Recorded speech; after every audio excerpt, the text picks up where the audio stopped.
Charger પોતાનું, current સરકારી. વાવથરાદના દિયોદર તાલુકા પંચાયતમાં સામે આવેલા આક્ષેપે તો સરકારી તંત્રની ઈ વ્યવસ્થા ઉપર જ સવાલ ઊભો કરી દીધો છે ભાઈ. નમસ્કાર, હું હરેશ ગજ્જર, પ્રદેશ 24 ગુજરાતીના અનોખા કાર્યક્રમ બોલે તો હરેશમાં આપનું ફરી એકવાર સ્વાગત કરું. વાત છે એક ખાનગી કારની.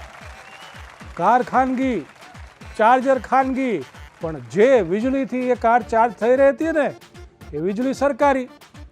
આને સુવિધા કહીએ કે સરકારી વીજળીની ખાનગી સેવા. દિયોદર તાલુકા પંચાયતના પ્રમુખની ચેમ્બરમાં ખાનગી ઈ કાર્ડ ચાર્જ થતી હોવાના આક્ષેપ અને વિડીયો પણ સામે આવ્યો છે. સાલું એ ખબર નથી પડતી કે આ તાલુકા પંચાયત કચેરી છે કે પછી ઈવી ચાર્જિંગ સ્ટેશન, અને જો ચાર્જિંગ સ્ટેશન છે તો બોર્ડ ક્યાં છે? સાહેબ, આવું એકાદું બોર્ડ પણ લગાવી દો. જનતા માટે સરકારી કામ અને ખાનગી વાહન માટે ચાર્જિંગ ફ્રી. જનતાને ખબર તો પડે કે સરકારી કચેરીમાં હવે ફાઇલની સાથે બેટરી પણ ચાર્જ થાય છે. આ સરકારી કરંટની નવી વ્યાખ્યા. પહેલા સરકારી ઓફિસમાં લોકો કામ માટે આવતા, ફરિયાદ લઈને આવતા, અરજી લઈને આવતા, કામ લઈને આવતા. હવે લાગે છે એક નવી કેટેગરી પર ઉમેરા ગઈ. બેટરી લઈને આવો, ચાર્જિંગ કરીને જાઓ. ખરેખર આ તો ડિજિટલ ગુજરાતનું નવું મોડેલ પણ બની શકે. હો ભાઈ સાહેબ, ફાઇલ પેન્ડિંગ રહેશે તો ચાલશે, પણ બેટરીનું ચાર્જિંગ પેન્ડિંગ ના રહેવું પડે. પરંતુ આ હાસ્યની પાછળ ગંભીર સવાલ પણ છે. જો સરકારી વીજ જોડાણમાંથી ખાનગી કાર ચાર્જ થઈ હોય તો મંજૂરી કોની હતી? સરકારી વીજળીનો ઉપયોગ ખાનગી વાહન માટે કરી શકાય? કેટલી વીજળી વપરાય? કેટલો ખર્ચ થયો? આનું બિલ કોણ ભરશે? અને સૌથી મોટો સવાલ, જો સરકારી વીજળીનો ખાનગી ઉપયોગ થયો હોય તો એનો જવાબદાર કોણ? સાહેબ, પહેલાના સમયમાં એક કહેવત હતી, સરકારી માલ દરિયે નાખ. અને હવે દિયોદરની આ ઘટનાના આક્ષેપ પછી નવી કહેવત પણ બનાવવી પડે. ચાર્જર પોતાનું, કરંટ સરકારનો. ઘી ઘરમાં અને દીવો મંદિરમાં, અને અહીંયા કાર ઘરની અને મીટર સરકારી. સાહેબ, એક નાનકડો ટૂચકો તમને સંભળાવું. એક સામાન્ય નાગરિકે એક અધિકારીને પૂછ્યું, સાહેબ, તમારી ઈ કાર ક્યાં ચાર્જ થાય છે? તો અધિકારી બોલ્યા, જ્યાં વીજળી મળે ત્યાં. ત્યાં જ પાછળથી અવાજ આવ્યો, પણ વીજળી કોની?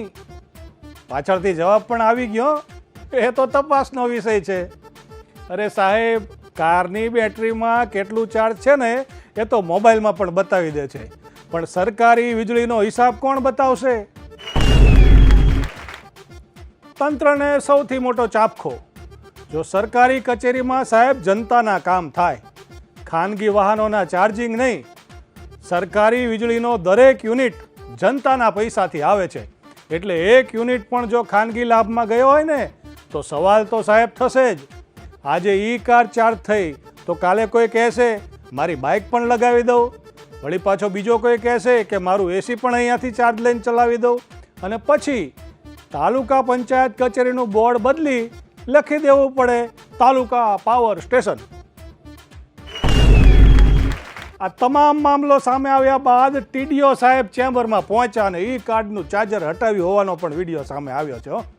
વાહ સાહેબ વાહ, ચાર્જર તો હટી ગયું, પણ હવે જનતાનો સવાલ એ છે કે વીજળીનો હિસાબ પણ હટાવી દીધો કે રાખ્યો છે? અને કાર સ્ટાર્ટ થતી હતી પછી ચાર્જ હટ્યું તો હવે જવાબદારીનો ચાર્જ ક્યારે થશે? સાહેબ, સરકારી ઓફિસમાં જનતાની અરજીઓ ચાર્જ થવી જોઈએ, નહીં કે ખાનગી કારની બેટરીઓ. જનતા ટેક્સ ભરે છે, સરકાર વીજળીનું બિલ ભરે છે, પણ જો કોઈની ખાનગી કાર ચાર્જ થાય તો સવાલ તો ઉઠશે. જો કાર ભલે ઈ કાર હોય, પણ મુદ્દો એકદમ કરંટ વાળો છે. ચાર્જર પોતાનું, કાર પોતાની, પણ કરંટ સરકારી. અને યાદ રાખજો, સરકારી વીજળીનો એક યુનિટ પણ જનતાના પૈસાથી આવે છે સાહેબ. એટલે ખાનગી કાર્ડને ચાર્જ કરતા પહેલા સરકારી જવાબદારીને પણ જરૂર ચાર્જ કરી દેજો. ભાઈ, ફરી મળીશું જૂની સમસ્યા અને નવા બાના સાથે. ત્યાં સુધી જોતા રહો પ્રદેશ 24 ગુજરાતીનો અનોખો કાર્યક્રમ બોલે તો હરેશ. હાસ્યમાં છુપાયેલું કડવું સત્ય. બાકી બધું સરસ છે, બસ સાહેબ જનતા થોડી પરેશાન છે.